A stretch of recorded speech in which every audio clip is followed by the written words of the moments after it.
All right, folks, we're going to get started. We are waiting on a few members. Obviously, time is of the essence. We're all busy. Chairman's busy. Will you go ahead and open this meeting? I'm going to let the Reverend/Representative Al Williams bless this meeting, which is kind of weird in the Lottery Oversight Committee, but we're going to bless it anyway.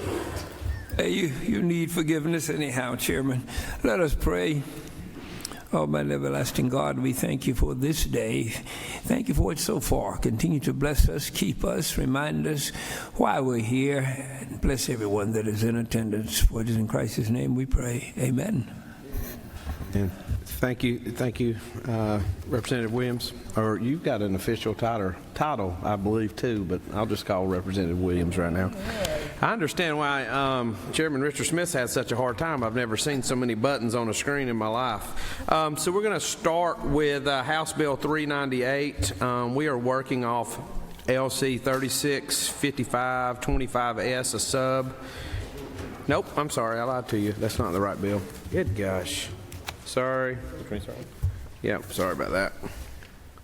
We're working off of House Bill 353, LC 280587S. Chairman Powell, if you'll step up to the podium, I'll make you live, and we love to hear this measure that we've heard in so many ways over the last few years. Appreciate you bringing it. Mr. Chairman, no need for the author to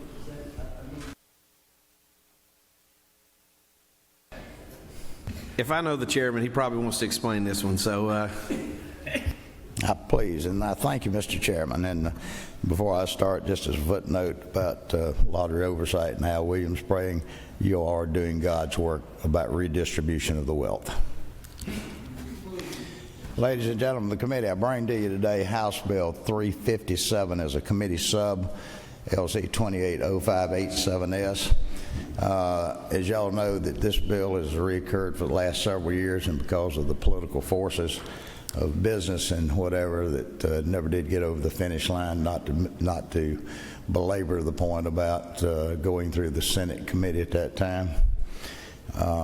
There's been some issues that need to be dealt with. This committee stood about a month ago for the Lottery Oversight Committee meeting, at which time y'all understand that one of the divisions, the COAM division, does some oversights and how much needed work needs to be done to clean up a lot of things in this industry. You also know that from the testimony given by President of the Lottery Corporation, how much money we're talking about that goes into the Lottery for Education Act, probably the fastest growing segment of a venue of their operations that is going to help educate Georgia students. That's what makes this so important, besides the fact that it is an integral part of the entertainment community in the state of Georgia. So that being said, I'm going to go into the direct end of this. One is this bill would allow gift cards for redemption. This isn't old news to this committee members. Currently, the Lottery Corporation has been doing a 2-year pilot project on gift cards. I've said this numerous times over the last several years. One of the most important part of a gift card, and I mean any gift card, is the fact that that takes out any possibility that a retailer would pay out cash. Quite frankly, they don't just need to lose their license. They probably need to be drawn and quartered if they have a gift card. You will see this gift card throughout sections of the bill. This would allow any gift card that could be played and could be redeemed for any lawful product, non-cash redemption. This increases the value of the prizes in the Class A games. These are what we call the kiddie games, the crane games, and such like that. Currently, the maximum, and for years, is the maximum amount of that value of that prize could be $5. This raises it to $50, puts it somewhat under what the other surrounding states, but more in line to the other states. Not as much as some, but more than others. It offers a regulated entities the protection of the Administrative Procedures Act. This deals specifically with some of the testimony that you heard from the Lottery Oversight Committee of the COAM division. Currently, they're not under the APA, and this would put them under the Administrative Procedures Act so that they would function in a certain manner that could be viewed by all. This exempts certain veterans and fraternal organizations. Right now, under the 50-50 rule that was implemented years ago, probably during the day that we did away with the old video poker scourge of that day, a lot of places opened up and they were basically machine casinos. What has always been the rule for the last 20+ odd years has been that every location has got to have 50% of their business needs to be generated for something other than these machines. This would exempt fraternal and veteran organizations, that they would then be exempt from the 50-50 rule since they serve food and stuff like that. But this goes to these charitable organizations so that they would have, and something that seems to be very popular to those folks. This bill also allows for a discrepancy that the COAM division has been difficult to adjust to, and that's darts and billiards. Don't forget that a coin-operated machine is any coin-operated machine, even non-cash doesn't even do non-cash. This is just entertainment things such as a dart game, electronic dart boards, or pool tables. I'm sure my good friend from the coast knows what a coin-operated pool table is. But a lot of these locations want to have tournaments. Nothing's involved, give away a prize or whatever they want to do.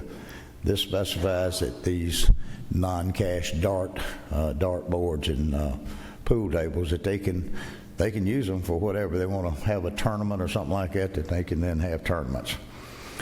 Y'all may remember also in that oversight committee, one of the issues that I had taken was something about one of the masters had encouraged some of the deadly sins, and under those deadly sins, they were to issue, I believe it was a non-renewal as opposed to a revocation, and they were going to be fined a substantial amount of money.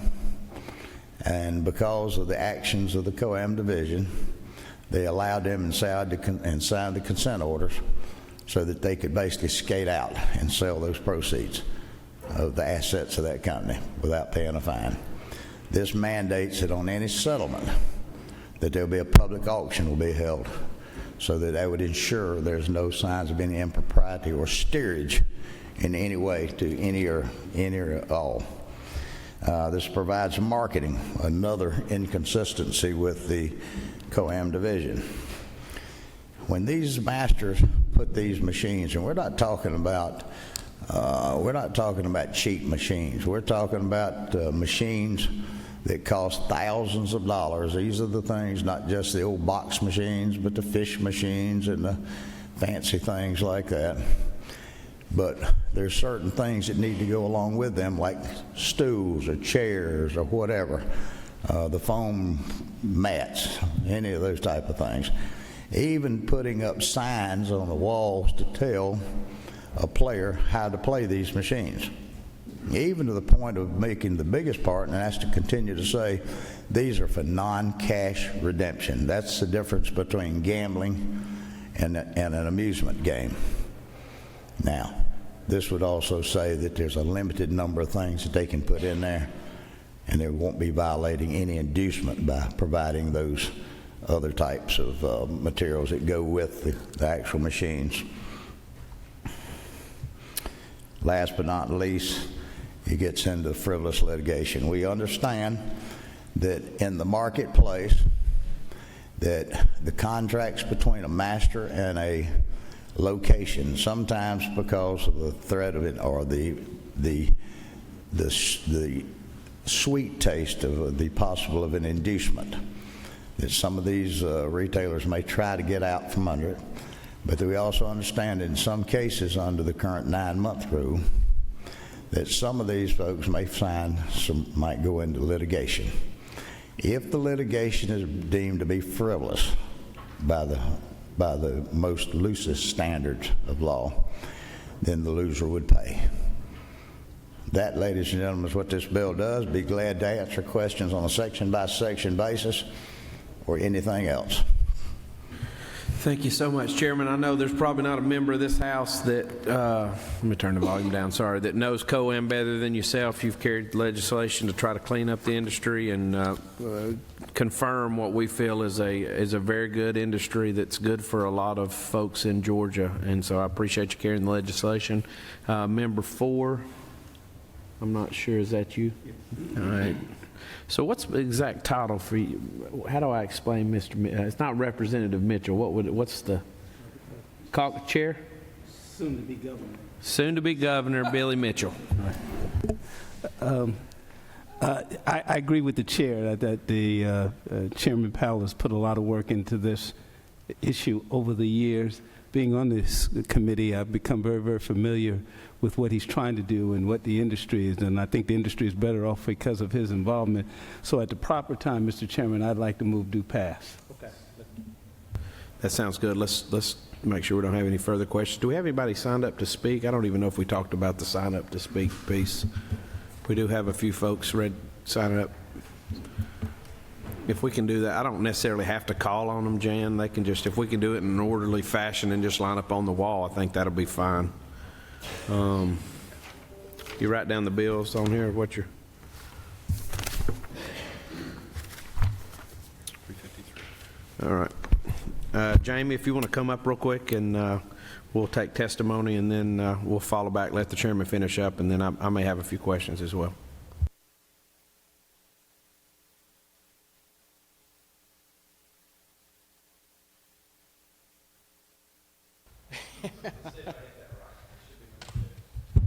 Can you hear me? Oh. Good afternoon, committee members. My name is Jamie Boyden. I'm a member of Lucky Bucks, a COAM operator in the state of Georgia. Let me first start by thanking Chairman Powell for engaging with us on this bill. Saying that, we have not seen the latest version of the bill, so I apologize if some of the points I'm about to raise are now addressed in the supplement.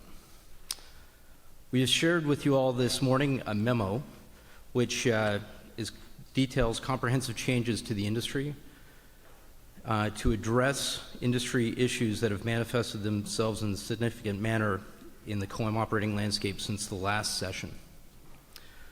We've used this memo as a guideline for all of our discussions amongst industry stakeholders and the chairman as well. In principle, we see 3 main issues that need to be addressed. First off, greater consistency and transparency in regulatory oversight by the Georgia Lottery. Second, weeding out of corrupting influences and practices in the industry. And finally, and most likely most important, regaining contractual integrity in the COAM industry. I'll spare you all a full walkthrough of the memo we've provided you all this morning, but we'll talk to a couple of mechanisms to address these issues raised with relevant code sections.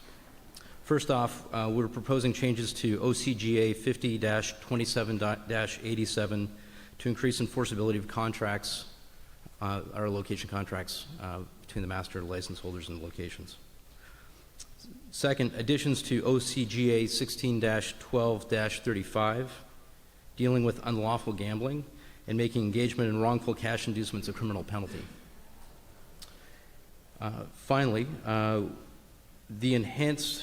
we want to enhance the proposed gift card language with changes to OCGA 50-27-70B 5.1 to make the gift card reloadable and the only form of lawful redemption for on-site. Finally, we will continue to engage fully in this process with the chairman and stakeholders, and I'm happy to answer any questions now or after the hearing. Let's see if we have any questions. Ooh. Sorry, guys. It's a lot of work on these on this volume. So, any questions for the speaker? I will say that just as you went through your concerns, as I peeked through the legislation, obviously it may not completely solve what you're trying to solve. It does seem like there is a concerted effort to solve the issues that you are concerned with, and I think the chairman has taken that into account. Obviously, as you review the sub, this is a legislative process, and there's going to be plenty of opportunities for you to remedy those, I do believe, if you're not satisfied. But I do feel like the chairman has addressed those issues, a lot of those issues in the legislation. Absolutely.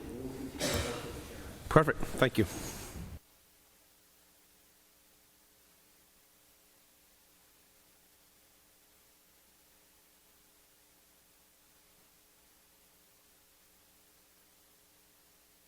If Paul will slide down to chair. And I would say your last name, but I cannot pronounce, and I do apologize. Paul with United Gaming. All right. Thank you. Paul Oland with United Gaming. Thanks for the time on this issue today. And Mr. Chairman, as always, thank you for your work. I am with United Gaming. We are an operator, master licensee in the state of Georgia. I want to say that this session has been different than others. It's been much more collaborative among the stakeholders. The work that's been done to this point has been very good.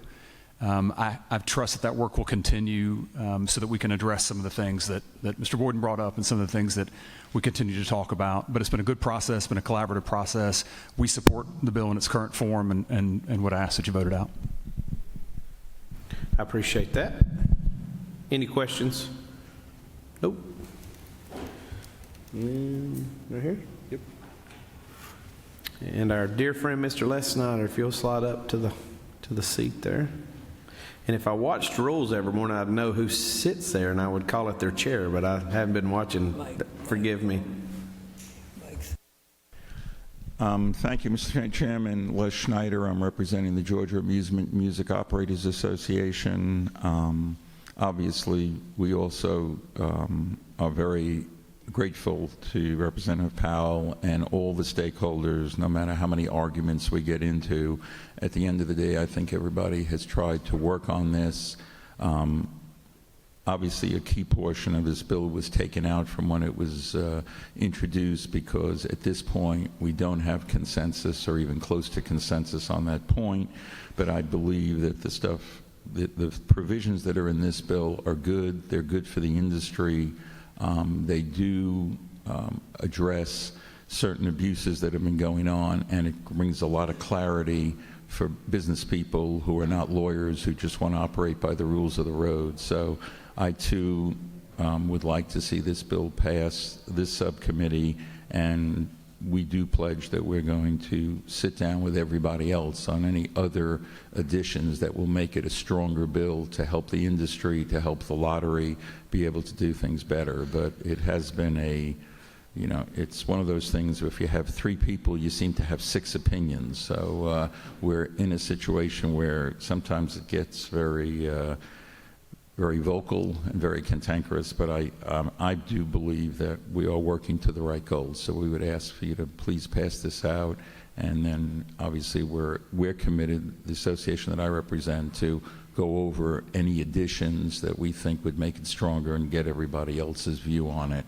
but we're not looking to run over anybody. So I'll be happy to answer any questions, but I think Representative Powell did a very good job of explaining what we're trying to do here. Any questions for Mr. Snyder?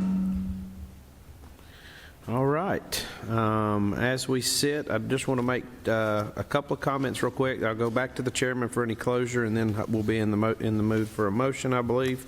I guess the first thing is line 56, Chairman, the $50 in the grabber machines. That's a really big bonus. That's actually a pro-American deal, because if they're under $50, we're buying them from overseas. So it actually helps American manufacturers. And then I really appreciate the inclusion of 115, the sharp-pointed missiles for darts. I really thought that was well-chosen language. So without further ado, Chairman Powell. Thank you, Mr. Chairman. In response to the gentleman that had spoke, I would be remiss if I didn't thank all of the companies. To the committee members that's dealt with this issue for several years, y'all know that we're talking about a large industry. We're talking about a competitive industry between the masters and to the retailers. So we've actually got 2 different groups that need to be protected. One are the masters, and the other are the retailers. And make no bones about it, in a lot of cases, these machines are the one thing that keeps a lot of these smaller businesses in business, because the only thing that they're giving up is a certain level of floor space in their locations. Now, when I give my thanks, this has been the first year that we've actually been able to hem up the companies and their lobbyists. Everybody on here knows that the only folks that I know that's probably got more lobbyists than the COAM industry would be the medical cannabis and Georgia Power. And that being said, because of the nature of this industry, it has been contentious to say the very least. There's been a number of hours that have gone into negotiations on things. Some of them, as of yet, are still ongoing, such as protections under contract protections. Unfortunately, we have a situation today that when a retailer signs a contract with a master, in a lot of cases, they don't always honor that, because with a illegal inducement or the flash of something extra, they might want to break that contract. Those are the things that we've got to try to hem up. Now, we're still in the process of hemming it up. I could sit here and call out the names of all of the companies that have sat down at the table. Our convenient friends with the convenience store, a lot of the masters, too many, and I see representatives in here today that they worked on this language, and this is an ongoing work in progress, ladies and gentlemen. I make no bones about it. If that language, something can be crafted to the agreement of all parties, then that will reappear at some point during this trail. But at the end of the day, the basis of what is in this substitute are the basics that should, and I'm hoping will, remain during this process. And with that, I want to thank the subcommittee, and I would ask for your favorable consideration to move this bill forward. All right. Soon-to-be Governor Mitchell. Thank you, Mr. Chair. I do indeed do pass on this legislation. First, we have a second. Representative Bennett. All members in favor say aye. Aye. Well, I guess I get to vote. All members saying no. The ayes have it. Moving on to rules.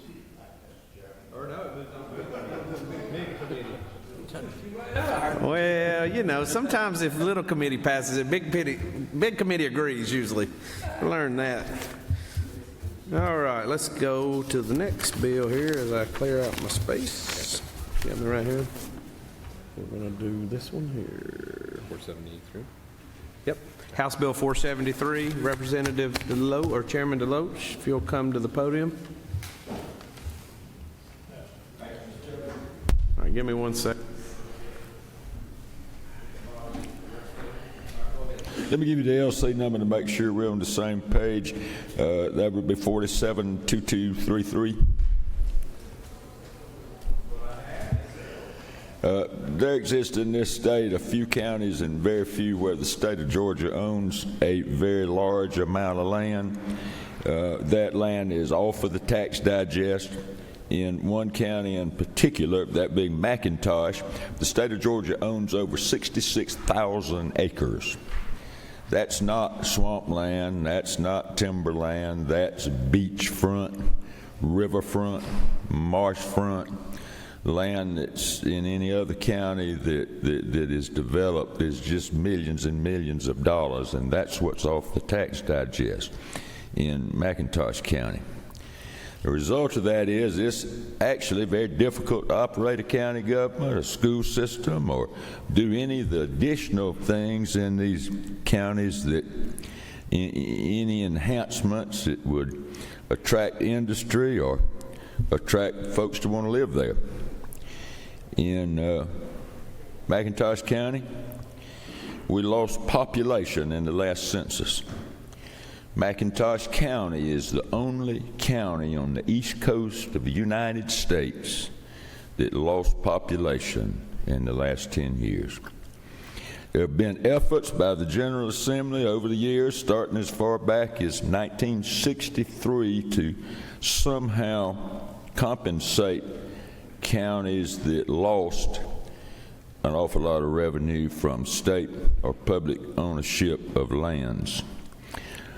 One of those acts that's still in place is to build the forestry department, and they are authorized to grant the state money, the county money through the forestry department. That depends on funding because it's described as a grant, and that has never been funded for McIntosh County. They've never received a dime for that. So in searching for ways to replace that lost ad valorem tax revenue, House Bill 473 would authorize the state to issue a license to the county, to any county where the state owns more than 50,000 acres. I believe at this time McIntosh County is the only one of those. That license would entitle the county to operate a bingo game. They're already playing bingo down at the Presbyterian Church on Wednesdays. The difference is, of course, the definition of bingo game as it applies to this specific license allows for an electronic game. But it's not played online. You have to be present. You have to be within 3 feet of the machine to do that. A lot of the other language in here simply guarantees that the other counties with more than 20,000 acres but less than 50, their rights to grants that they already have in the code are preserved. That basically is what this bill does. After, should we reach a point that our income from the bingo game exceeds those lost tax revenues, then we would start returning part of that money to the state of Georgia. There's some very specific language in there. It's pretty self-explanatory, but if you have questions, I'd be glad to look at it section by section. You do have a question, Representative Williams. Thank you, Mr. Chairman. Thank you, Representative Deloach, for this bill. Being very familiar with McIntosh County and having at one time represented it, it has, like you've said, for many, many years. And represented it well, I might add. Well, thank you, sir. You're kind. And I reserved my space for a due pass on this, but certainly if any state or county needs help, it's certainly McIntosh County. State owns over 60,000 acres, like you said, and unfortunately, from a private standpoint, a huge amount of it is timberland that, and very little place for, the type of ad valorem taxes that it takes to sustain a county. So certainly I would hope that this will supply part of the answer to what the problem is. And thank you so much for bringing this bill. Thank you very much. Any further questions for the author of the bill? I do not see any at this point. If you'll bear with me just a minute, I did have something, but it was more coy than a question. Just wanted some clarification on the piece. If you get over the property taxes, that you would be remitting 5% of that overage to the state. Is that what I read? I just want to make sure. That is correct, Mr. Chairman. Make sure I know what I'm doing here. And then clearly, as a fan of the McIntosh County Shouters, I'm looking for a motion. Nope, actually, you know what? I actually may have people that want to talk on this bill. I apologize. No? Maybe not. I just see somebody. Who's number 30? Oh, hey, I guess we'll let the chairman speak. 1 second, sir. Thank you, Mr. Chairman, and to the gentleman in the well. I applaud your efforts to look after your local government.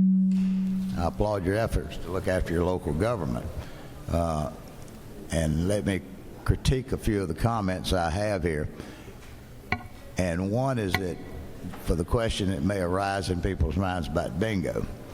Currently, bingo is already exempted in the Constitution of this state. Unlike other propositions, it will not take a constitutional amendment. This has already been done. And in this day and time that we have so many folks that want to talk about whatever face of gambling, whether it be sports betting or casinos or whatever else, this is already permitted under the Constitution under the exemption for the bingo clause. Couple of specific questions.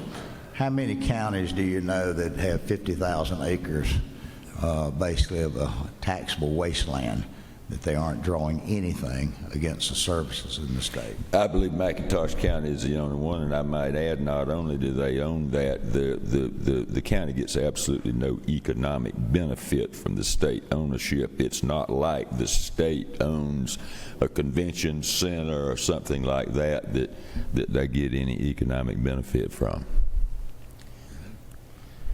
And is there any projection on the lost revenue that y'all have right now if that land, how many acres is there actually in McIntosh County? It's a lot more than 50,000 acres, as I understand it. We think that looking at the tight land and comparing the value where that's been developed, and certainly would have been developed if the state didn't own it, it could be as much as 60% of the county's digest. Very good. I am familiar because I've looked at property down there, and it's quite interesting down that way, and a beautiful piece of the world down there. Thank you, sir. I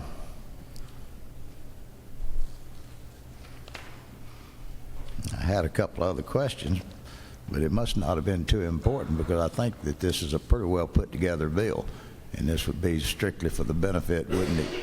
Currently in its current form wouldn't exceed to any other jurisdictions. It would basically be left to the McIntosh County. That is correct. I would certainly applaud my friend, and the handiwork involved in here would certainly merit on his application to be a member of regulated industries at some point. Thank you, Mr. Chairman. I'd be remiss if I didn't thank Chairman Powell for his help and guidance in structuring this bill so it can move forward, and I thank you very much for that, Chairman Powell. The only concern that I have is that when you and Brother Al Williams combine forces, we may all be in for trouble. We've done that before. All right, I think we're in the mood for a motion here. I got Representative Williams. Thank you, Mr. Chairman. Right before I make the motion, I would like to thank Chairman Powell. Finally decided to come on this committee, and now I know why. It's like coming to a meeting of the Bar Association. Never seen so many barristers in one room for a little committee in my life. But with that, I'd move that we do pass House Bill 473. We have a motion. Do we have a second? Second. Have a second with soon-to-be Governor Mitchell. And all in favor say aye. Aye. Against say no. All right, the ayes have it. It'll move on to big committee as well. Thank you very much, Mr. Chairman. All right, we're going to move on to another interesting topic, I do believe. Would be House Bill 398. As everybody's moving up, Representative Hilton, if you'll come to the podium, I will say I hope this will help McIntosh County finally take off the construction signs off of I-95 so you don't get a ticket for exceeding speed limits on that road. That's a 20-year construction zone for added ticket fees, just speeding ticket fees. All right, just a little bit of clarity on this. We're going to hear this bill. We've got a lot of people that want to talk about it. It's a highly contested conversation that we've had last year and this year. I look forward to the robust conversation. I would like to limit, because I do have to be in judiciary at 3, God rest my soul. So if we can limit speakers to 3 minutes, that would be fantastic. Obviously, if you do it in a minute and want to take questions, by all means, but if not, we need to make sure this thing flows nicely. So Representative Hilton. Thank you, Mr. Chairman, members of the committee, soon to be Governor Mitchell. I know this is a serious topic, so I thought I'd add a little bit of brevity. I know you were in our first meeting of the Creative Arts and Entertainment. You asked us our favorite movie, so I'll lead with my first live music event that I attended. This may be a little bit of self-deprecating, but I attended a DMX Juvenile concert a little over 20 years ago. It was my first concert, so thought I'd share that. I know we got some serious conversation here the rest of this afternoon. Proud to present to you House Bill 398. Before you keep going, I would like to hear just a quick excerpt of that concert. Could you give us just 3 lines? I'm just Second that motion. Any good DMX? Well, just a little DMX shout out before we get going. I might back that bill up here, but no, I'm going to. Thank you very much. Scott's going to give it to you. I'm reading from LC 365525S. If that's what you all have. Perfect. Proud to bring you this afternoon a bipartisan consumer protection bill that shifts the balance of power from large corporations back to the consumers, our constituents, our voters. This bill attempts to put into statute what you and your constituents most likely already believe, that when you purchase a ticket, that ticket is yours and yours to do with as you would like. I think most Georgians would be shocked to learn that when they spend their hard-earned dollars on a ticket, that they don't actually have control over said ticket. And so we ask ourselves this afternoon, why, and I ask myself a lot while I'm down here, why should the government intervene? Why should the government intervene between 2 private sector parties? Well, what's happened, and it's, I guess, apropos that I mentioned the DMX concert. At that time, we had a physical ticket that I purchased, and I could sell that ticket to whomever and wherever I please. With the advancement of technology, we now have a closed-loop system where certain providers who control up to 80-90% of the ticket market have a closed-loop system in which they are both the host of the event, the seller of the original ticket, and the reseller. And the person that loses in that scenario is our voters, our constituents who vote for us. Again, I think it's a very good reason for us to intervene in this situation, because it's you and I who are getting squeezed out of this. We're going to hear a lot of testimony this afternoon from a lot of large corporations who employ Georgians and employ folks elsewhere. But at the end of the day, this bill comes down to our voters, our constituents, who again would be shocked to learn that they ultimately don't have control over what happens to our ticket. I think if I were to take my daughter to an event, buy the ticket for whatever reason, we may not be able to attend the Taylor Swift concert. As it currently stands, we would be limited to only reselling that ticket on one platform. And so there's no free market, there's no free competition to help us get our best return on that ticket. And so this is an appropriate time for us to intervene. I'll walk briefly through the bill. I know we've got a few people who'd like to speak to it, but there's really kind of 2 main sections. I'll point your direction to lines 36 on down, which essentially reads, you see the crossed out lines before that, but that section essentially codifies what, again, most Georgians already believe today, that if you have a ticket, you can sell that to whomever you'd like. Moving on to the second section, lines, let's focus on line 46 on down. So a number of venues have special events. They give tickets away to military, Boy Scouts, whatever group that they want to be hosting. And this essentially carves out a section for them to say, if you've got and this is on line 47, a private event or a targeted promotion that's at a discounted price, that can be, there can be some constraints placed on that.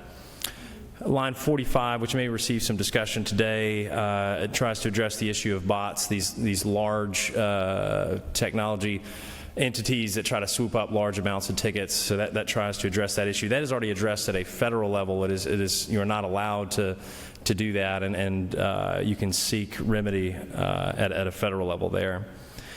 That's the bill I'd like to present to you today. Again, there's going to be several folks who come up here and make the argument against this bill.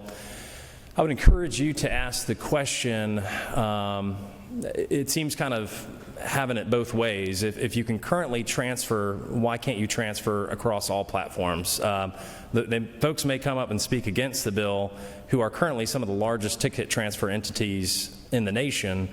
And so if they're fine transferring within their own ecosystem, why not open that up and allow anyone to transfer? And so, yeah, at the end of the day, I would just have the committee, I would ask yourself, who ought to be in control of a ticket?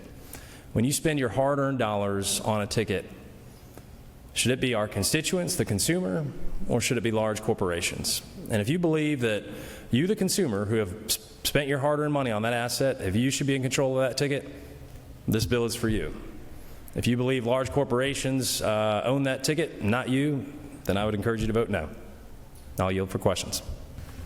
Thank you very much. He just spoke so eloquently. I'm kind of jealous. I'm man-crushing on you right now. Do we have any questions for the author of the bill?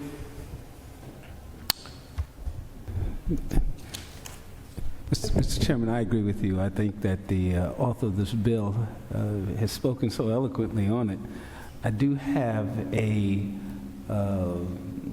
amendment that I'd like to offer. I've talked to the chair about it previously, that was presented by some great consumer advocates. It would simply add a new subsection D. The new D would be added, would say, will revoke a ticket in its sole discretion for safety and security reasons or due to any other lawful purposes. I do believe that it would be in the best interest of consumers that we make sure that these kinds of transactions are at least safe. Thank you for that. I really appreciate you. Soon to be, maybe not so soon to be, Governor Mitchell. Didn't know it was a vote. Sorry. I do appreciate what you're saying. I think there's a lot of concern on the sole discretion piece. Is the sole discretionaire, if you will decides what is safety and what is security. So that seems like it's not very clear to me. But we will take that into consideration. I appreciate you bringing it. We'll go ahead, since we don't have any further questions for the author. We will invite up in order. And on the sign-up sheet, former Representative Earl Earhart, if you'll step up to number 6. I'm sure you know exactly where that is in your days in this chamber. Absolutely. I think you're going to love it. I feel quite certain. I have 30 seconds to see if something.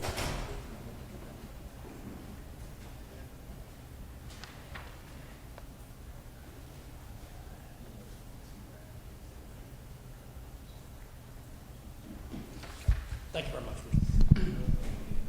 Thank you very much, Mr. Chairman. I appreciate the courtesy, and I'm going to be directing my remarks to the substitute as well. It's been just a different perspective here. I represent the Atlanta Braves Baseball Club, and I have a letter here that I can share with any of you on House Bill 398. The Atlanta Braves, the Atlanta Hawks, the Atlanta Falcons, and Atlanta United, all major Atlanta companies. Yes, they're corporations. Unlike the corporations that are coming asking for this bill, these corporations have spent billions of dollars, employed tens of thousands of Georgians, pay millions of dollars in taxation. And they, I'll just read you the first sentence, all of the Atlanta major sports teams and their respective venues, Truist Park, State Farm Arena, Mercedes-Benz Stadium, are aligned in strong opposition to this pending legislation. I would mention, with respect to consumers, we pretty much have a home team here, which is those individuals and those small venues in every corner of Georgia, whether it's a barn dinner theater or just a small event venue. They're affected by this as well, because I got to take a little bit of a different tact on this. The visiting team is obviously these out-of-state corporations that are asking for this. And again, this is sort of, as my partner in this, Sam Olin, said, this is a solution seeking a problem, in a sense. And the fans in the stands here are the Georgia consumers. Now, ticket reselling is mostly a necessary evil, but they're certainly not the consumer option. You don't go to a reseller when you want to buy a ticket for 1,000% markup. So consumers and me is a good deal in a lot of ways, and it's certainly not a good deal. But it should be allowed. It is allowed. 99% of the tickets, probably 99.5% of the tickets are transferable. This is not about whether or not an individual can resell their ticket. This is about these venues' control of the safety and security of their own venues and a transparency into who is allowed to come into that based on the ticket they get. We're not convinced that this language actually creates that. If you have a situation where a individual who has committed a crime in a stadium, started a fight in a stadium, has defrauded a corporation, a team in that stadium, or any number of unlawful activities, this legislation does not go to that. It doesn't give them that protection. And let me tell you, the Senate bill that may come over, that's almost word for word with this, has taken that whole section about maintaining policies with respect to conduct, behavior, and age out of it. So we're very concerned that as that is happening. So you're going to let these maybe 12-year-old children who are coming into an event at maybe the Roxy for maybe a K-pop concert or something like that, just be dropped off? And then whose risk is that at that point? Is that the ticket reseller from New Jersey? Is that their risk, or is that going to be the stadium's risk? Because if you can't keep that person from coming in based on age or whatever the content of that is, then there's some serious concerns. And all we ask is that you consider not only the consumers who are the fans in this, but these companies who have invested in Georgia, and that they have transparency into their own venues, and that they have some control of their own venues. The Braves don't want to keep anything from being resold. They just want to be able to have the control of the billions of dollars that they've spent on the venues that are benefiting Georgians. Mr. Chairman, thank you. Let's see if we have any questions for you. Any questions for the speaker? I have a quick question. Currently, the Atlanta Braves utilize which platform for their tickets? Several, but mostly it's Ticketmaster. The primary? Primary is Ticketmaster. Okay. Is there a cut deal on the profit sharing on the resale of that ticket with Ticketmaster? The distinction in, let's say, Ticketmaster, who does some resale, they're mostly a platform that's just the electronic version of the way you can transfer tickets. But as opposed to the large corporate resellers that are for this bill, Ticketmaster returns all of the profit to the venue or to the artist. All of the profit from these other resellers goes back to the big corporation in another state. So is it fair to say then that the Atlanta Braves are highly incentivized to focus on one reseller?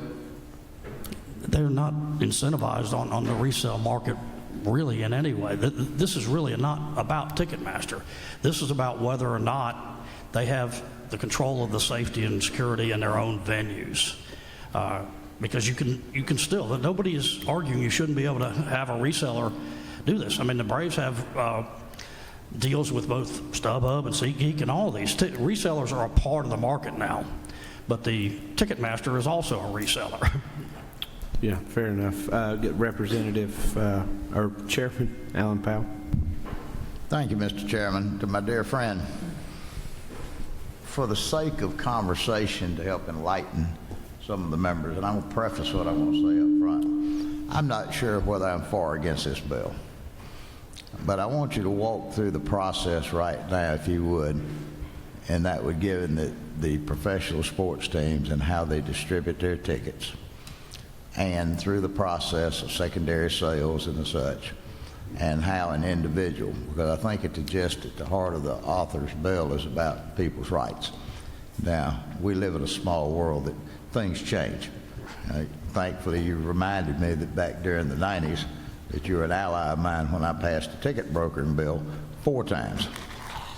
Zell vetoed it twice, Roy vetoed it once, and I finally wore him down the 5th time. that guaranteed the public's right that if they have bought a ticket, then they've got a right to resell that ticket. So if you could walk the committee and all of us through the whole process, if you don't mind, because I'm sure that whatever is applicable to the Braves would also be applicable to any entertainment event, to sort of walk us through this process so we could know what is and what's not fact. Certainly, my friend. Remember those ticket bills. I will stipulate, too, that the one thing we never got around to defining in that, because it was generally the revocable license was defined on the back of the paper ticket in the 90s. So, like you said, technology has changed a lot, as Representative Hilton said. But let me walk through the process, and hopefully this will demonstrate also that there is no desire to keep the ticket brokers, the ticket resellers, from a resale. If the Braves have an event in one of their many, whether it's Roxy Theater or whether it's the Truist Park, there are, let's say there's 40,000 tickets. They are going to place those on the electronic platform as the primary ticket seller of a ticket to that event. That with the Braves, that's Ticketmaster, especially for baseball tickets. I can right now take my phone and transfer a ticket to anyone in this room. At that point, the Braves have significant transparency into that. If the name of someone comes up who has maybe defrauded on a season ticket, or someone who has caused security issues or those things, they have a transparency into who that is and can deny that access. The practical reality today is there are many. And actually, they even have deals with, like I said earlier, with the ticket reselling organizations. They have sponsorship and other ticket purchase agreements with the StubHubs and the SeatGeeks of the world. And some of those ticket inventories can go to them. So there is no animus with respect to whether or not there's going to be the ability to resell. Their concern comes when those same organizations then resell that ticket, and most of the time that individual is probably not going to be denied any access. But again, there is not a transparency or a view into that, and this legislation, their contention is, takes away that ability to control their own venue. Now let me give maybe a relevant example on that is when you buy an airline ticket, Expedia, Travelocity, Delta will allow them to continue to resell that ticket, but you cannot transfer that ticket to just another person because TSA would stop you at the gate. I mean, there is a security there. I would submit that a major 50,000 seat stadium is a security interest in and of itself. So what we're asking is some consideration towards who controls the venue, whether it's the teams who have purchased the land and have done all, have a little bit of a transparency into it, or a lot of transparency into it, and the ability not to deny access to the general public or the consumer. We want to develop those fans. We want to sell, actually, the Braves want to sell it at the face value. They don't want to be told how much. I mean, I would point out on the line with respect to the transferable tickets sold to those charitable groups, that it talks about how you can only do those at a discounted price. I mean, we're not telling the ticket resellers in here what they can sell theirs for. Why are we not allowing the teams to sell those at face value if you want to sell that to a group? I mean, that's kind of a price control in of itself. We're just asking for some consideration toward maybe some amendments in this field, or just allow us to have the security and safety concerns and control of our own venues. Is that responsive?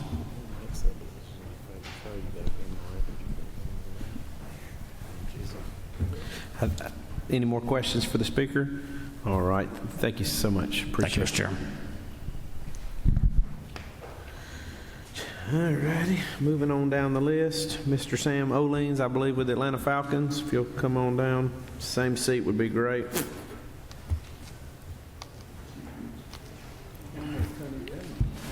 Yeah, I'm glad I didn't know him back then. He's having me cuffed and stuffed. How you doing there, Sam? Thanks for being here. Good afternoon, Chairman. It's a pleasure to be with you all. I have the honor of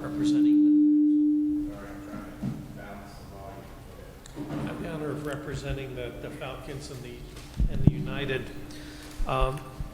Couple comments.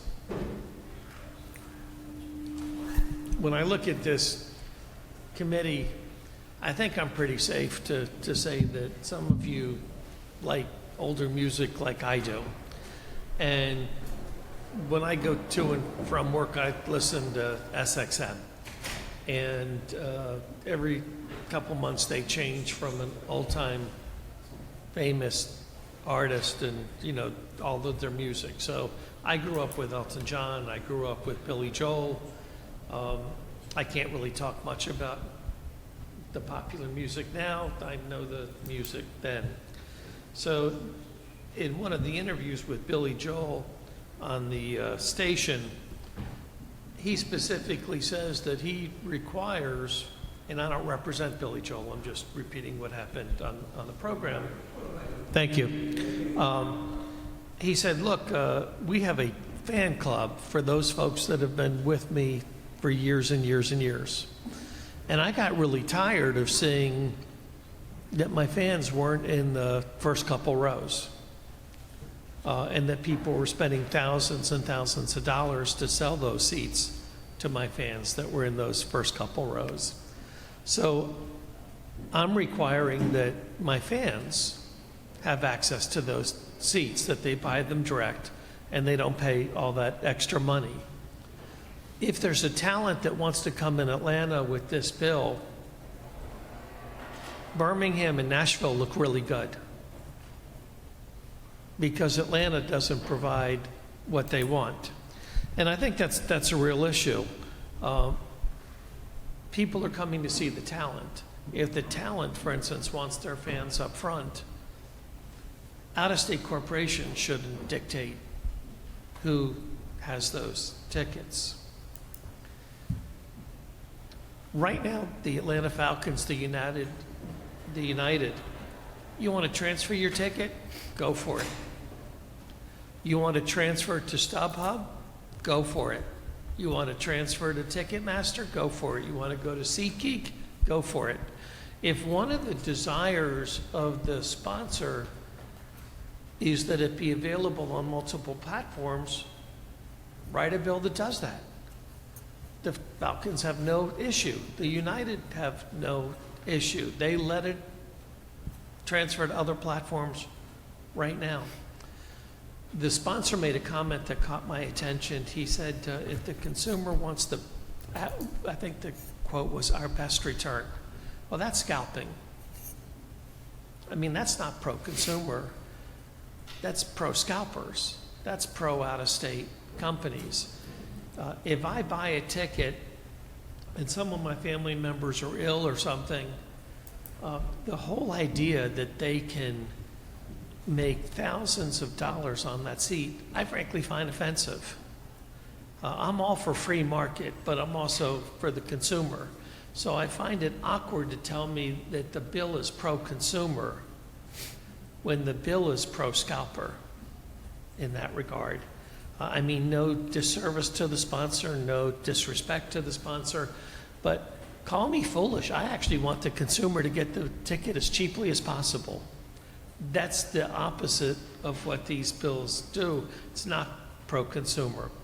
The last comment I would make is I frankly totally support the amendment that was proffered. Safety and security is commonly used in other states. Georgia would not be an outlier with that language. Georgia would be in the majority with that language. I certainly appreciate the effort the sponsor put in to drafting the bill. But call me foolish, but if we're pro-consumer, give it to the consumer at the cheapest possible price. Thank you very much for your time. Any questions? Oh, we got one here. Representative Wynn. Thank you, Mr. Chairman. I've been listening very close. I must say, in all honesty, until today, I'd only heard one side of this issue. I didn't hear from the Falcons, didn't hear from the Braves, didn't hear from any of the superstars. And a little disappointed that you wanted something, but, you know, I don't know if I'm the only member of the committee didn't hear from anybody. Maybe I wasn't expected to be here. But I would have certainly appreciated having heard from someone before, a couple hours before the committee. I know I'm in the minority, but I'm a little sensitive about having to vote when hadn't anybody. You know, I don't like to be made love to after the party is over. I like a little fun during the party. So I like to hear from folk where you can explain what you've explained today, because I had a lot of questions I would have asked you or anyone else that was on the pro side prior to the day, if given the opportunity. And I think if nothing else, this is a teachable moment that I can't speak for anybody but Al Williams, but I require more than a wave in the hall. When you're bringing legislation, I want to get a chance to get into it, listen to you, and when you're running around, I don't sign bills number 35, you know, just in case one of the bills you talk about comes up. But people of the 168 sent me here to do for them and protect them. And a lot of people in a lot of communities other than Metro Atlanta that attend a lot of shows and spend a lot of money. And I owe it to them to know as much about it as I can, and I'm disappointed when I don't get that information from folk who are desirous on a question from one side or the other. Just wanted to pass that on. Representative, I would simply say, I'm sorry, sir.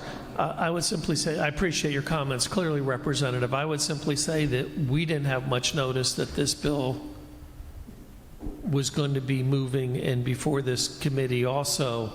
And I would say that there's nothing in this bill that I view as an Atlanta bill. If you're going to Augusta, Savannah, Macon, Columbus, as examples, I want those consumers to have the cheapest price too. I want all Georgians to have reasonable prices, not an opportunity to gouge consumers. Thank you, sir. Hey, I sit here and just to be clear, I am a Falcons PSL member. I do buy, sell a lot of tickets. I like it. I like to go to shows. I like to go to games. I've got 4 kids, so sometimes you sell a few tickets so you get a little lower buy-in for you and your family, which you have to do when tickets are face valued at $500. So to stand here today, with no offense, Mr. Sam, but to say that the Atlanta Falcons is concerned about offering a reasonable ticket to consumers when you have PSLs that value in the $45,000 range is deceitful at best. I appreciate the destruction of the secondary market and the raising of prices in the secondary market, but I can probably name 50 constituents that had season tickets for the Atlanta Falcons when they were in the Georgia Dome, and when you built the new stadium, you priced them out of their tickets. So with all due respect, I don't know that cheap ticket prices are your primary concern. Representative or Chairman Alan Powell. Sam, I'm trying to collect my thoughts, and I certainly appreciate what you said. I'm trying to go back to 25 years or so ago when I was doing the ticket brokering bill. And the whole gist at that time, and walk with me because I heard what you said of talking about scalpers and the public's right to be able to get a ticket. So let me start with this, and I'm trying to frame how I'm going to ask these questions, but let's use the Braves. How many seats do they have in their stadium? And they have a number of different types of seats and all of that. But how many seats do they have? So Earl represents them, but my guess is just a guesstimation. I'd say 41,000. 41,000 seats. Well, they put those on the market. Most of them are put through Ticketmaster, I'm guessing, except for maybe season ticket holders or people that buy boxes and such. Move on to the next. Let's talk about entertainment venues. The promoters that promote entertainment venues, they sell their tickets again through their broker, which would be Ticketmaster and such. But I heard you say something about they might want to keep that first several rows for their specific fans and such. Well, do they not already have that ability to do that? When they put them out, if you're the Taylor Swift fan club. Today they do. With this bill, they won't. They won't be able to sell their own tickets? No, today there's a, let me think about your question, sir.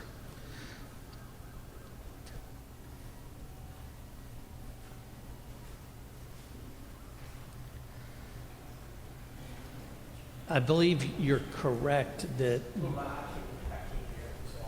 I'm sorry. Okay. I believe you're correct, sir. I hope you didn't say senator. I'm sorry? I hope you didn't call me a senator. Sir. Oh, just want to be sure. So all right, so what I'm saying is in these venues, the promoter or the ball team or whoever, they've got first right. They're the producer. They're the ones that produces the tickets for whatever that sporting or entertainment venue is. So they control who has access to those tickets. Most of the time it's through Ticketmaster. I'm suspecting. I hadn't bought a ticket in years because I don't go to things. I reached a certain point, I'd rather watch it on TV myself because I get to see all the plays. And I can fix whatever I want to drink without paying overpricing for it. But the point that I'm trying to get to is, you talk about the consumer, and I want to go back into my thoughts from back 25 years ago when we were doing these bills. At that time, a lot of these venues and promoters, they set back a certain number of tickets their own selves, and we suspected it at that time. The reason they did it, well, they might sell a venue ticket for, at that day it was probably $50. Well, we figured at that time, they set aside a certain block of tickets that they could then distribute at that higher price. Does that sound rational? Others may do that. The Falcons sell tickets to those that want to buy it. But they might also hold certain tickets back. I'm not aware of that, sir. But, I'm just saying hypothetically if that's so. But at the end of the day, when you talked about the consumer, Chairman Casey Carpenter has just freely admitted that he buys an abundance of tickets. Now, this guy's a free enterprise, an entrepreneurial spirit. And he's bought those tickets, and he may not use those tickets for his own use. Chances are he's got 4 kids and a wife. They're going to probably use them to some of them, and some of them they're not, depending on what his wife says. But if he wants to sell those tickets, he's going to make his tickets available to somebody else who couldn't get that ticket from a promoter or an athletic venue. Does that make... At a very high price, yes. At a high price. But, we do live in a society of free enterprise. Yes, sir. I mean, I was at a committee meeting for numerous hours yesterday, and I also heard people talk about the free enterprise system. Well, you can't have it both ways, is what I'm saying. So should a citizen who has bought a ticket, or 2 or 3 tickets or whatever, should they not be able to sell their ticket? And can they sell their ticket without being any restrictions? And if they have to use a secondary platform, should they not be able to use that platform if that's what they want? Because the consumer is going to have an access to a ticket. I know that there's been some venues over the years, you couldn't buy a ticket, you couldn't beg a ticket out of somebody, so you had to pay a surcharge. The surcharge is what you were referring to as a scalper. Scalper is that kind of a word that's been given a shady connotation. But actually, that's probably the ultimate of free enterprise. But that's what is good for the consumer, that if they're willing to pay that price, they're going to get a ticket. But it's not restricting them from the ability to buy a ticket. Chairman, what you're expressing is exactly what you could do today. You don't need this legislation to do that. So explain to us again, Earl made an attempt, but it was a little bit cloudy. Could you give a clear interpretation how this system works from the time of a venue or a promoter? When they put tickets out, who do they put them out to most times? Is it Ticketmaster or one of these other venues? And there's a surcharge put on those tickets. But that, once again, is something the legislature can deal with, and this bill doesn't. So that's why when Earl said once before, Chairman, I said a solution looking for a problem. There are numerous things that could be discussed, All right. but this is all about out-of-state companies making more money. Let's just face it. And that would be the secondary platforms. Yes, sir. All right. So I've got tickets, or Chairman Carpenter's got a ticket. Should I not be able to list my ticket with these folks? Say, sell this ticket for me. You can do that right now. All right. So back up and tell us what's wrong with this bill. If you're saying that everything that I'm describing can be done, tell us what this bill is doing that rankles into the face of that. At the end of the day, before that individual comes into that venue, the talent, the owner, etc., has the right to be able to restrict to individuals that have caused fights before, that have committed crimes before, that have taken actions inconsistent with the law. And that's where the terminology came in the amendment about safety and security. So now you prompted another question I've got. So I'm a venue operator and I want to restrict somebody. Well, if I go to the ball game and I get roaring drunk and I have uncivil behavior that's disorderly, can I not be escorted out? Yeah, but the question is, what happens when you go there the fourth and the fifth and the sixth time? At what point does that venue have the right to say, you're not welcome here? That may be so, but this also sort of smacks of something, and I'm trying to think. I was reading the Wall Street Journal a few weeks ago, and unfortunately I scan through a lot of them because when I'm up here from Sunday to Friday, when I get back I got a stack of newspapers, and I'm still old-fashioned enough that I like to read a paper. When I'm sitting in the library and I'm reading, I want to see something in paper instead of on a Kindle or some other or venue or something like that. But I was reading this particular article about, seems to be like what you just said about the protection of who they can limit access to.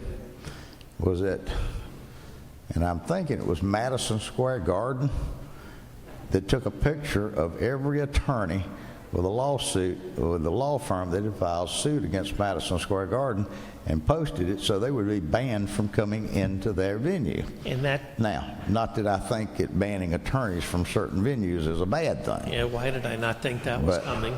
But if there was any validity to that argument, does that still make it right No. to do that? It absolutely should not. You don't lose your First Amendment rights. You should not lose your First Amendment rights. What Madison Square Garden did, in my legal opinion, was wrong. But there's a big difference between being stupid and trying to protect the patrons in your venue. All right. So in the case of Chairman Carpenter, Chairman Carpenter may be stupid at times. I but didn't say that. But you shouldn't hold that against him for every venue. I mean, you know, because you have law, you have enforcement. When we passed the Second Amendment rights bills a few years ago, we put it in there specifically for your personal protection that if they don't have security there, then you can carry your weapon if you're a law-abiding citizen. But if they've got certain things, it guarantees that safety. Well, all of these venues have security. Every time I turn the TV on and I see this law firm or that one saying, you know, if you go somewhere and they're not protecting you, you got a suit, so call us because we're out there to protect you. So my question is, it seems a bit veiled to say that this is all about giving the venue operator the right to discriminate or to discourage certain people from coming. They may not always be a disorderly client. So, Chairman, when I hear your terminology, I view it through a a lens of experience. I remember that there's whole stretches of subdivisions in Cobb County where the deeds restricted selling to African Americans and Jews. So I'm certainly not one that in any way, shape, or form supports discriminatory action. But when it comes to safety and security, that's a different issue. When it comes to someone who previously has been a threat, previously been a danger, that venue has an obligation to the patrons to protect them. That shouldn't be controversial to add that amendment.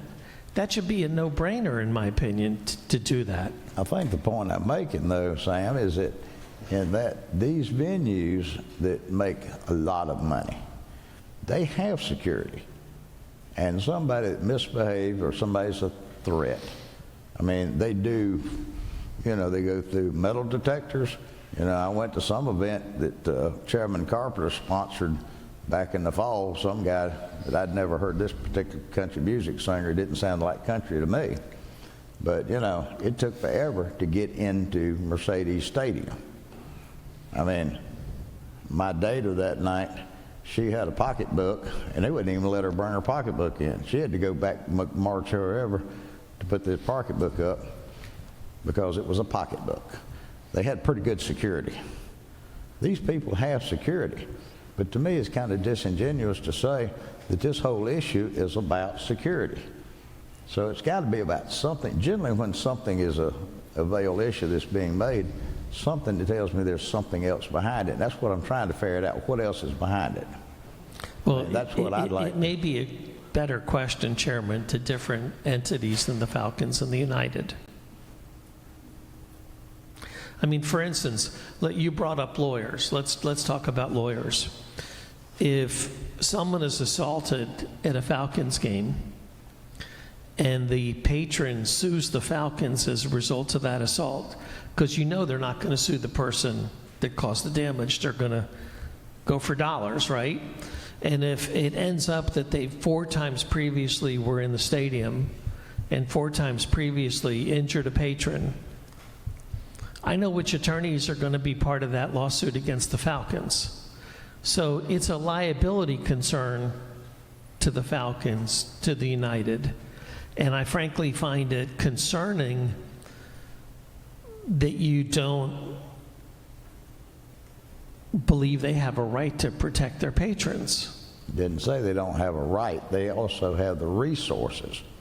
The reason these tickets have gone up so astronomically high in recent years isn't just because of the cost of the construction, but the cost of the overhead. I mean, every event that I seem to have gone to, they have more security than, you know, you could even fathom. So to me, what I'm saying is it looks to me like when you're centering this whole argument about security, I mean, a while ago you were centering about the consumer, but now it's about security. I've got to ask myself the question, there's got to be something else in depth behind this. And that's what I'm trying to get out to. What is the other parts? What else is in behind this that the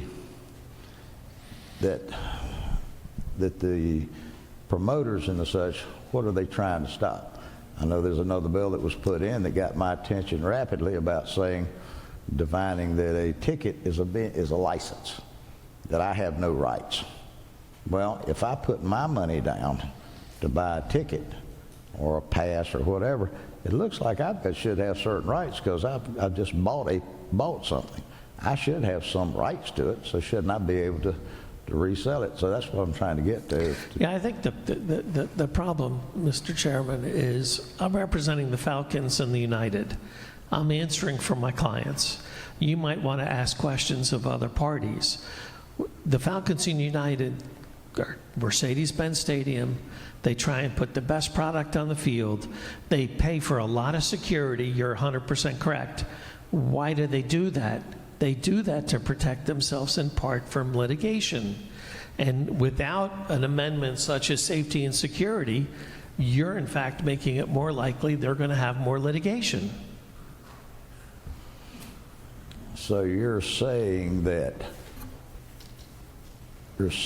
these promoters should should summarily discount anybody or have the authority to discount. So I like this comment you made about redlining a while ago. Once upon a time, there were folks who said that they didn't want somebody of a certain race or religion to be in there because, after all, them folks had to be bad, you know?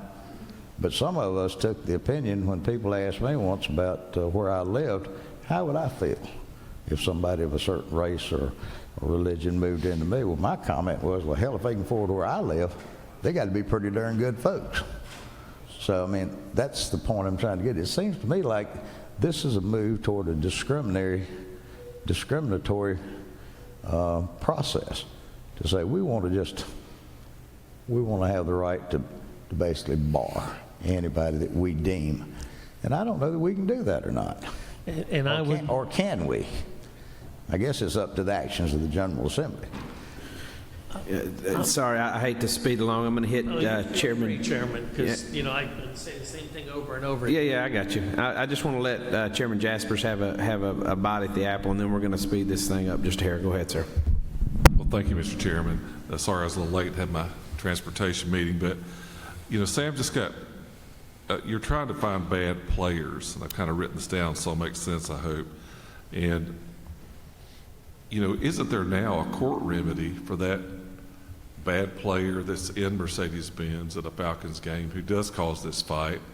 Law enforcement's going to cuff him, take him to court, and I think at that moment the court, if I'm not mistaken, can prohibit that person from access to Mercedes-Benz. Chairman, all they got to do is buy another ticket and walk right back in. Okay, so last time I was in Mercedes-Benz, I showed my ticket to a scanner. They didn't check my ID. They didn't verify that it was Rick Jaspers, nor you, Sam Olens. And so is that where you want to go, is now we'll have to show an ID to also enter? I mean, then that just starts the downward, I've got a fake ID or whatever. It's still going to get in, is kind of where I was going with this, because what's the answer to that? Where is that where we want to go with making everyone have an ID? Which I guess you could do now if you chose to. I'm not trying to go down a slippery slope. I'm here to support the pro football and the pro soccer team. And by definition, what you're saying is it's okay if that team gets sued all the time for folks that have previously caused injury and return again. I fail to understand how the terms safety and security are offensive. Well, I don't think I've said that. But what I have said is that currently, how would you ferret Rick, the troublemaker, out? When I enter that ticket, just showing my Ticketmaster ticket to go see Luke Combs, who is a star, Mr. Chairman, in there, how do you do that now? Well, if there's someone that clearly has caused trouble before, you can assume that the employees have that picture of that individual and are familiar with the prior activity. Is it foolproof? No. Is it better than what this bill would permit? Yes. But we still don't check people's IDs. We're just, and I go for a different gate. I go move here to there. I guess I don't see the logistic how this is going to, what you're suggesting would work to prohibit the bad player. Besides having a court action, then you really got them if they file that court action. Seems that, I'm a neophyte and all that, but that's just what I'm looking at. We all know that you're a big teddy bear, Chairman, and you wouldn't be the one causing the problem. We all have potential. I've seen him cause some problems around here every now and then. All right, well, let's move along here. Thank you, Sam, for coming. We're going to move with Josh from Rival Entertainment. We're going to hurry through this, guys. I know I said earlier I would limit it, but dang, I really got a limit now. So obviously, come on up. Yeah, I got those. Appreciate you coming in, sir. Thanks for having me.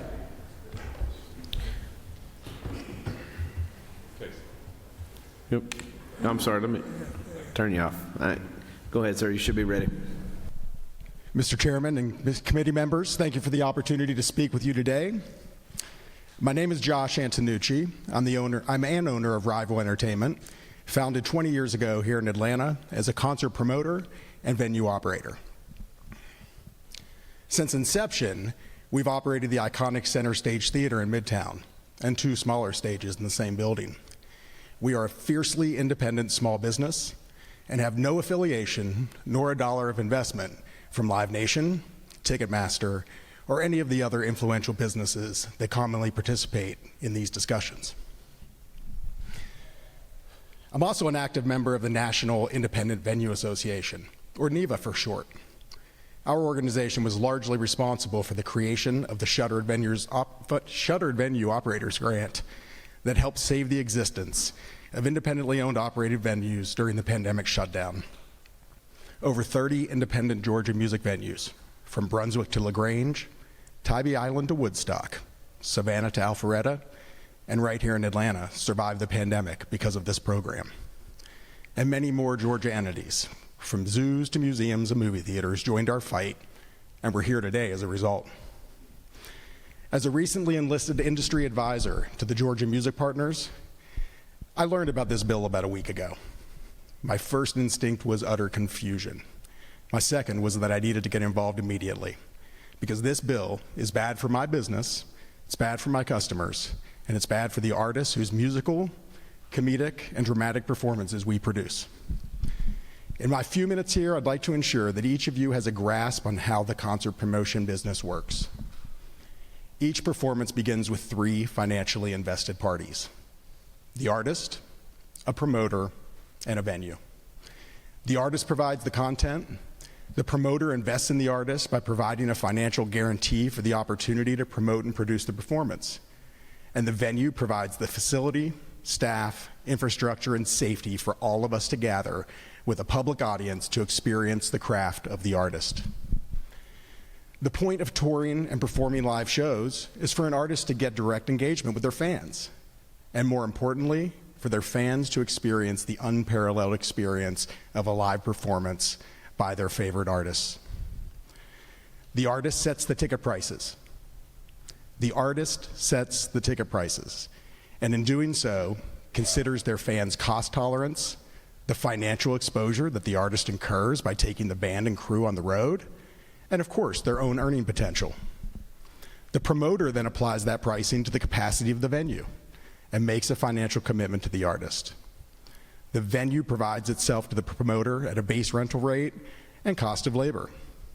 And when the tickets go on sale, each of these invested parties work together to sell tickets to the fans. I emphasize, selling tickets to the fans. But when our tickets get sold to brokers, different things happen. Often, the best and sometimes majority of the ticket inventory gets swept up in the first hours of the on sale, preventing the fans from paying the set price for those seats.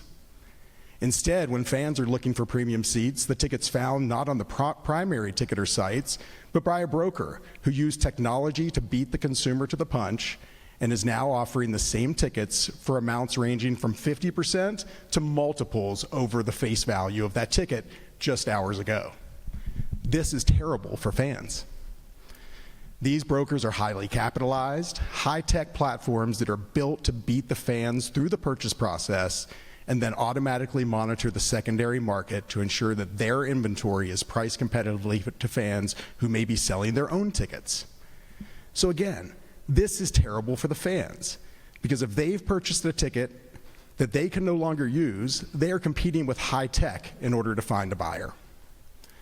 Later, when the show takes place, it's common for a high broker purchased tickets never to be redeemed at the gates. This means less popcorn and beer sales for the venue, less merchandise sales for the artist, less meals served by the restaurant down the block, and less parking spaces, Uber rides, and all the other contributors to the local economic impact of that gathering.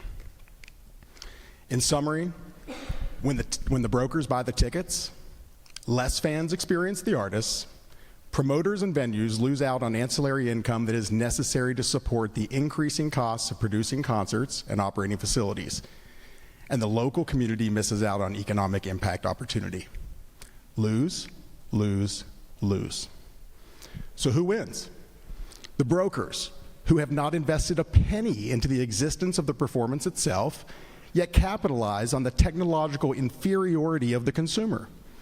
And as I read it, the legislation in front of us aims to give brokers increased opportunity to completely control the secondary market of ticketing, to operate without restrictions desired by the creators of the programming, which otherwise could be conducted in a much more equitable manner by the artists, promoters, and venues themselves. While I cannot speak to the other industries impacted by this bill, on behalf of the industry in Georgia, the music industry in Georgia, I implore you not to support this bill or any others that empower out-of-state brokers and tech companies from gaining unreasonable control over access to events that our local businesses have invested so dearly to create and our local consumers deserve to attend at fair prices as envisioned by the creators themselves. Thank you again for the opportunity. Thank you very much for your testimony. Just a real quick follow-up. Who do you guys use typically for your platform for your ticket? Typically, we as a primary market, we use Ticketmaster and FreshTix. FreshTix is an Atlanta-owned company. Yeah, I'm familiar with them. Okay, thank you very much for your testimony. Yes, sir. And we're going to go real quick to Peter Conlon, Live Nation. The man, the myth, the legend, and then we're going to go online for two quick ones, and then we'll probably have a little discussion. I'm ready. I know. Yeah, that's fine. Yep, number 6. Thank you, Sarah. Thank you, Mr. Chairman and members of the committee, for this opportunity to try to give you some information and clear the air a little bit on a lot you're hearing. This bill was written by the scalpers for the scalpers. There is no consumer interest in this. It goes against the consumers. It starts the moment the show goes on sale. As Mr. Antonucci said, technology has changed this whole business. Because of their using bots, which are illegal under federal law but are not being enforced, they sweep in and take hundreds and thousands of tickets on an on sale. I had a show about 2 weeks ago. We had 12,000 tickets go on sale and 4,000 were taken by bots, and it's the best seats. We don't make seats non-transferable. Most seats are transferable. And you hear this talk about, oh, I want to sell to my brother or I send it to my son. That's not an issue. What we're talking about here is allowing these bots to be able to get the best seats and sell them for an extraordinary increase. We don't request anything to be non-transferable. The artist does. They want to protect their fans. Bruce Springsteen, Beyonce, anyone knows they can sell their front row for $10,000. They're not going to gouge their fans. Garth Brooks is very outspoken on this. He actually plays multiple nights to try to hurt the scalpers by taking care of as much of the demand as there is. Look, we have a secondary site. We use it to compete with these people, but they're much bigger than us. The difference is the money from our secondary site goes to the artists we work with. And as Mr. Antonucci said, we fund this, we take the risk. These guys have no investment. We have 5 venues in this city, well, 6 counting the arena down in Savannah. And we invest. We don't use public money. It's all our own money. We're looking at doing 3 more venues in Atlanta right now. But we need control, you know. The scalpers have been a threat to this business since I first got in it. It was different back in the days of hard tickets. You could control it more. They would pay off somebody in a box office or whatever. But now with technology and how you transfer tickets and the use of the bots, it's changed the whole game. All they're trying to do here is increase their inventory. They want to be able to get the best seats. If the artist decides they want to make the first 20 rows non-transferable, that hurts them because they want those first 20 rows. And this is where the anti-consumer comes in, because they wanted the consumer to have those at face value. And now they're going to go out and they're going to be on a platform. You know, I saw some Beyonce tickets in New York for sale for $48,000 on a secondary site. You know, Beyonce knows in New York she'd probably get that for front row at Madison Square Garden, but she's not going to do it to her fans. So, I mean, what I'd like to end with is that Live Nation would totally support you outlawing scalping. We would be the first to shut our system down and would totally embrace that again because it's gotten out of hand. All right. Anybody got questions for Mr. Conlon? I got a real quick one, and then I'll go to you, Representative Williams. So you're saying the feds are not controlling bots. Would it be fair to assume that the Ticketmaster that handles the primary sales should be in charge of controlling bots, and that this legislation would actually still allow you to establish limits for quantity of tickets to be purchased? No, that's not true. What's not true? We can't stop the bots. They change IP addresses constantly. It's like whack-a-mole, you know. You don't just go out and knock on a door. They're all over the country. So there's no controlling them. So would it be fair to say that Ticketmaster has decided that because of the bots exist, that using dynamic pricing to raise prices in the middle of a sale when they see increased demand caused by the bots, they've decided that that's okay? No, the artist did. The artist did? We don't make those decisions. We don't set ticket prices. The artist does. If they see increased demand and they're trying to compete, they might do that. But again, we don't set ticket prices. As the promoter in the negotiations with an artist, the promoter does not offer the option of dynamic pricing as an incentive to justify bringing them to a venue. If the artist approves it, but again, we have no rights to do that. The artist controls every action on their show. They control the ticket. It's a revocable license for a purpose with the artist, but the artist controls the ticket. It's their show. They tell us what they want to do. We don't tell them anything. Okay. Question, Representative Chairman Powell. I'm still trying to wrap my hands around it, and but as I heard what you're saying, and tell me if I'm right or wrong, when tickets go on sale, that through whatever magic of technology, these, and I'd like to get you to define scalper for me, but these out-of-state firms, they sweep in and get large blocks of tickets. Is that correct? The best ones. They go after the best location because that's what they really want to sell. It's a location. You know, they don't want tickets way up. They want in the first 20 rows or right on the side. But yeah, they're sophisticated enough. Technology's changed a lot of things from back when you changed the law. You know, it used to be, when I started, it was hard tickets. We used to go around to Jim Solis and get them out of a cigar box, you know. Right. Now, it's all in the air, you know. I don't know how bots directly work. All I know is that they're very effective and they come in very quickly. Could you identify these out-of-state, as you call them, scalpers, but identify those type of companies? And I mean, is that what we call the secondary sellers? There's a lot of scalpers, can't identify them, but they use platforms like SeatGeek and StubHub.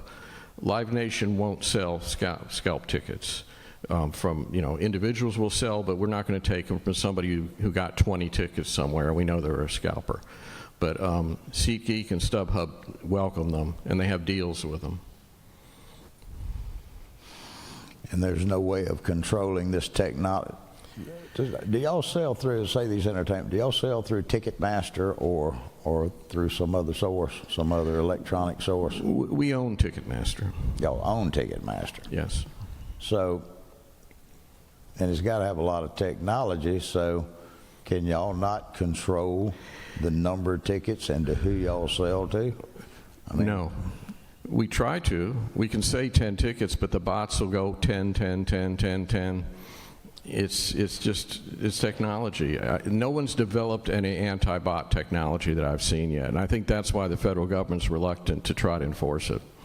From somebody that's not a technology-based person, I hate to sound as ignorant as I truly am. Well, I'm the same as you, Chairman. I mean, I may be the only person in this room. I don't even have an Uber app. But so are you telling me there's no way that Ticketmaster, with their resources, that they can have some kind of program or? Well, we do right now, and it's called non-transferability. That's the only thing we have at our disposal right now, making them non-transferable so they don't go after them. That's our only line of defense right now. That's why we're fighting this. Hopefully technology will catch up and we'll come up where we can block the bots. We can, for a couple days afterwards, scrub the sales, and sometimes we're able to neutralize some of them, but it happens so quickly that it's just really hard to stop. But hopefully they'll come up with technology. But the non-transferability is our last line of defense.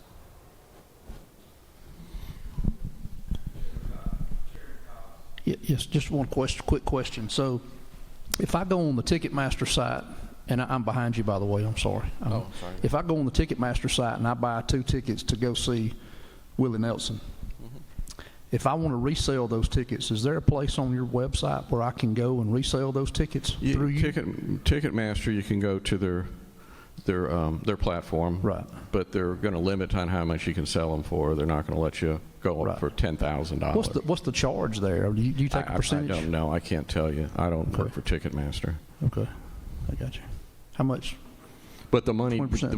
the money would go to Willie Nelson. Okay. Thank you. Who's a friend of mine. Representative. Thank you. I'll be very brief because I know you're reaching your time. But, sir, I don't know you. I've never met you. But I can tell you this, that even in my limited knowledge, you're the easiest person to understand who testified today. You made a lot of sense. Thank you. All right. Thank you very much for your presentation. We're going to go online real quick. Laura Dooley, StubHub, if you'll step up. I don't know where you're at on the screen. I don't know how this works. I do apologize. Yes, sir, Mr. Chairman. Hi, everyone. Today, my name is Laura Dooley. I am the head of government relations for StubHub. Thank you for the opportunity to testify today. StubHub is the world's leading resale marketplace. We connect buyers and sellers to transact at mutually agreed upon prices. There are a couple of keywords in there I just want to unpack real quick. First, marketplace. What does that mean? StubHub is not a broker. We don't purchase tickets to resell on our site. We provide the platform that connects the buyer and the seller. That business model is the same business model that Ticketmaster has. We do not have price caps or price floors. We don't believe that Ticketmaster has price caps or price caps either, but certainly, again, a business model that's shared by both of our industries. I also want to touch upon the fact that we sell these tickets at mutually agreed upon prices. Those prices sometimes might be higher than the original purchase price, and we had a lot of conversation about that today. But I think what's really important is that they might also be lower than the original ticket price. And just this past weekend, we've seen Bruce Springsteen tickets on the StubHub site sell for $4 to go to a show in Tulsa, Oklahoma. Those same tickets on the resale marketplace at Ticketmaster were selling for $60 because there was a price floor instituted that wouldn't let consumers drop that price below $60. So we really do believe in a free market to benefit consumers on both ends. In 2019 alone, StubHub sold tickets to consumers in all 50 states and 19 countries to events in Georgia. We're happy to be part of the Georgia economy and pay sales tax, and we're happy to have served over 1.4 million Georgia consumers as well. We support public policies that empower the consumer in the ticket buying transaction, just like HB 398. HB 398 ensures that consumers have the right to transfer their ticket. That's it. That right does not exist today. That right is at the complete discretion of the team, the artist, the venue, or the primary ticketing company that sold them the ticket. So HB 398 essentially just shifts the balance of power from the ticket seller to the ticket buyer. And I think it's important to note that just because the ticket buyer has that power, it does not mean that they're going to resell the ticket. They may still use it. They may decide to transfer it for free to their friend. And it certainly doesn't mean that StubHub is going to win in that transaction. Our business interest is to make this a competitive market. We believe if consumers have the power to decide what to do with the tickets that they've purchased and they decide to resell it, that we have a fair shot of competing if HB 398 advances. You've heard a lot of arguments today in opposition to this legislation, many of which were maybe tangential to the core argument at hand is who should be in control of a purchase ticket. We heard Representative Hilton say, if you believe that the control should stay with the ticket seller, the team, the artist, the venue, or the primary ticketer, then vote against this bill. But if you believe that balance of power should shift to the consumer, to the ticket buyer, then HB 398 accomplishes that. And that's why StubHub's proud to support this legislation. I'm happy to answer any questions. I know it's been a long discussion today, but again, thank you very much for the opportunity to weigh in. Do we have any questions for the Zoom for Ms. Laura? I don't see any. Thank you so much for, oh, yes you do, Chairman Powell. Okay, great. I'm sorry, I hate to be so inquisitive today. Did I understand y'all are StubHub? Yes, sir. Did I understand that y'all don't sell a ticket, y'all basically provide a platform that my good friend, Chairman Jaspers, he has a ticket to a venue, and he decides that we can't go to this venue. I want to sell it. He contacts through y'all's platform or whatever. Y'all put it out there, and y'all are basically hook him up with somebody who's wanting his ticket, and they negotiate it to themselves, the sale price. That is correct, sir. And y'all are paid what, a commission off of that, or a set price, or what? A commission off of the sale of the ticket. So I guess my next question, I listened to the gentleman that just spoke, and he talked about with Ticketmaster, that predators that are coming in buying blocks of tickets. Do y'all have any way in y'all's platform to prohibit an abuse like that of somebody that has bought a block of tickets or all the better tickets for nothing more than the ability to profiteer off of that, not the average seller? Absolutely. So our terms of service say that if you've purchased your tickets illegally, and what you just described would be illegal, to purchase tickets using bots or software to exceed a ticket limit that's been set, or to jump the queue in a line. If you were to have been found to have done that, the tickets would immediately come off of our site, and then we have the opportunity to penalize you and ultimately potentially suspend you from the site as well. I think the challenge that we have with enforcing the Bots Act, which not just the FTC but the state of Georgia has the ability to go after bad actors as well, is candidly getting the information from those attacked by bots in order to go after them. As you can imagine, if Mr. Colin's statement that Live Nation doesn't know who these bad actors are and they can't stop them, it's difficult for us to know who those bad actors are as well and to stop them. But we have processes in place. If we see something suspicious, we investigate. If the investigation proves to be suspicious or that there's some sort of bad action that's happened, those tickets will come off our site. Further question. My good friend, Chairman Jaspers, has asked me, have y'all ever banned anybody or caught anyone doing this type of behavior, and what's been y'all's action against them? Yeah, it's my understanding that we have banned sellers from the site. I don't have a good case study that I can share with you right now, but it's my understanding that it's happened. Our terms and conditions also allow us to penalize folks financially for bad actions on our site. The way it's set up, there's actually no financial incentive to sell a ticket on StubHub that you can't deliver and fulfill to the end consumer.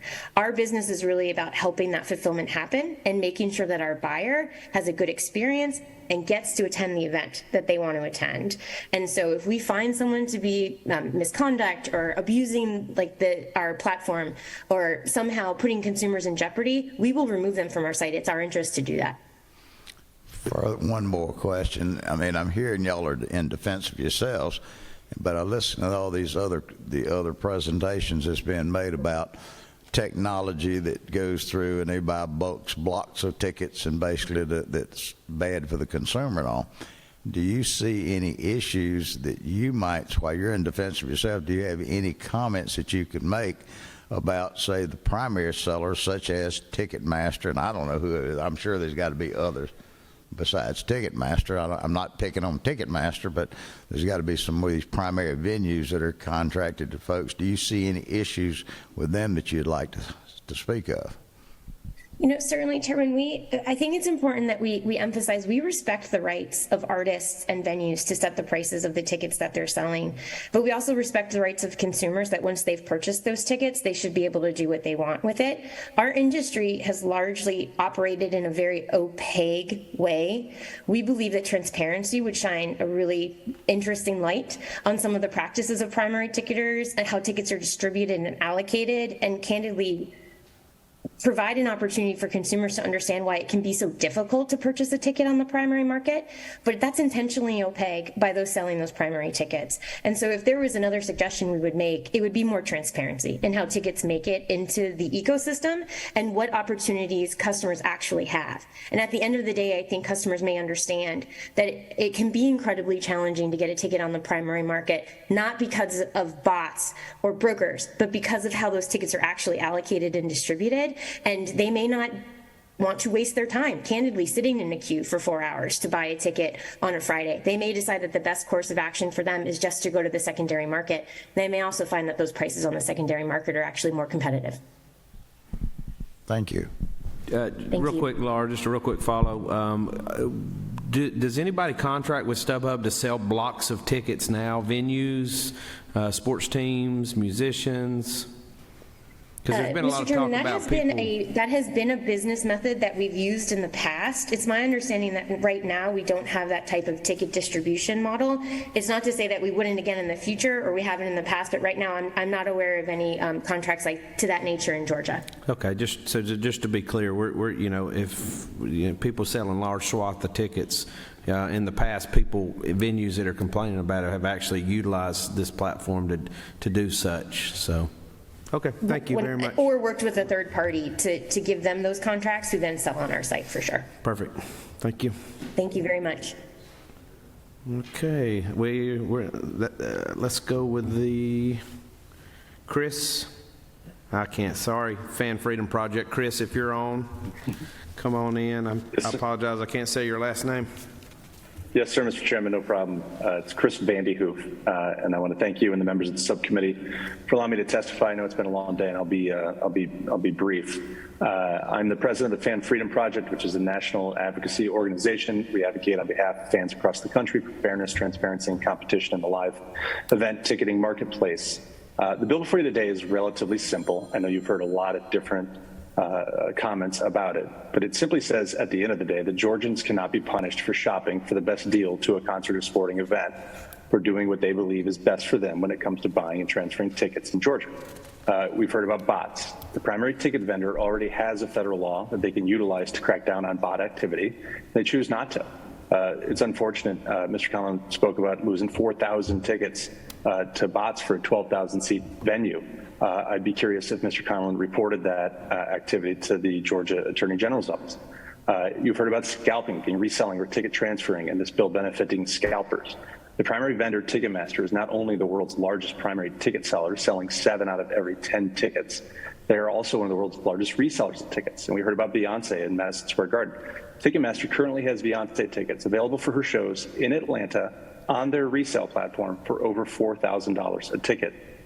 You've heard about safety and security. Nothing in this bill stops a venue from enforcing public safety policies at their properties, nor should there be a proposal, frankly, that limits a venue's ability to protect attendees who are in their venues. The bill before you doesn't speak to any of these items. Again, it does say that Georgia consumers cannot be punished for not using a platform that primary vendor wants them to use. The Georgia consumer can't be punished for shopping what is best for them as it relates to tickets, is what this bill does.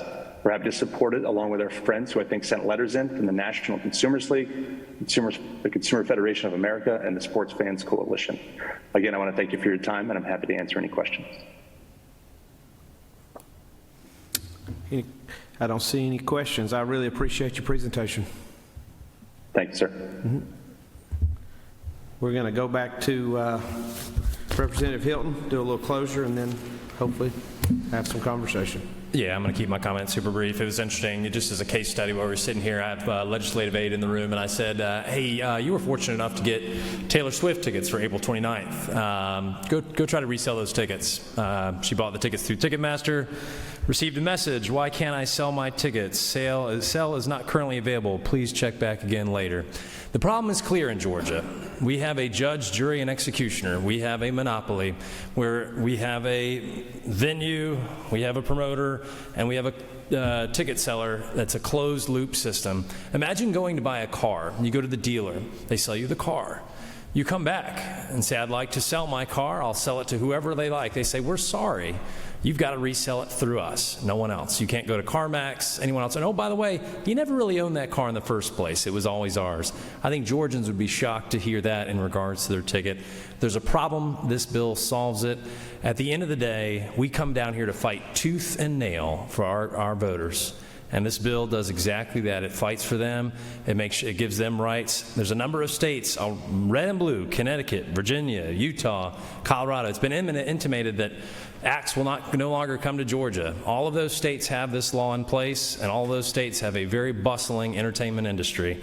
It will not shut down here. I'm not in search of the cheapest price, the most expensive price. I'm in search of the most competitive price. When a price is competitive, everyone wins. That's what this bill does. I ask you today, let's stand up for Georgians. This isn't about Ticketmaster. It's not about StubHub. It's about Georgians, and that's who we're here to serve. And I ask for your favorable consideration. Thank you very much. Do I have a motion?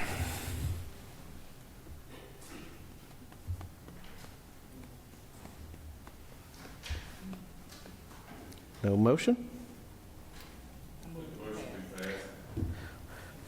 Got a motion to pass. Rick Jaspers. Second, Ms. Bennett. All in favor say aye. Aye. Oh, discussion. Yeah, that's fine. Go ahead. Thank you, sir. Mr. Chairman, just a quick question. I think our lovely Shaw Marie left, but the last speaker made the reference that our Attorney General could step in and have an effect on the use of bots or whatever, that technology that is confounding and just making Georgians mad and frustrated about their ability to get a ticket. I mean, I'd love to have that answer at some point as this thing moves on to the full committee. Absolutely. Yeah, well, we can definitely with Sean Murray here, but I think this legislation on line 45 establishes, if they establish those limits, there should be some avenues for that to be pursued. For sure. Any other comments, thoughts? I think the Taylor Swift incident obviously is burning in most people's minds as our constituents as we address the issue. And I, you know, just as a side note, I think sometimes that's what happens when you have, you don't have competition in the industry. So we have a motion. We have a second. All in favor, say aye. Opposed, say no. Well, no. I think the ayes have had it. This will move on to full committee. Obviously, there'll be some discussion between that point and this point. Thank you for your time.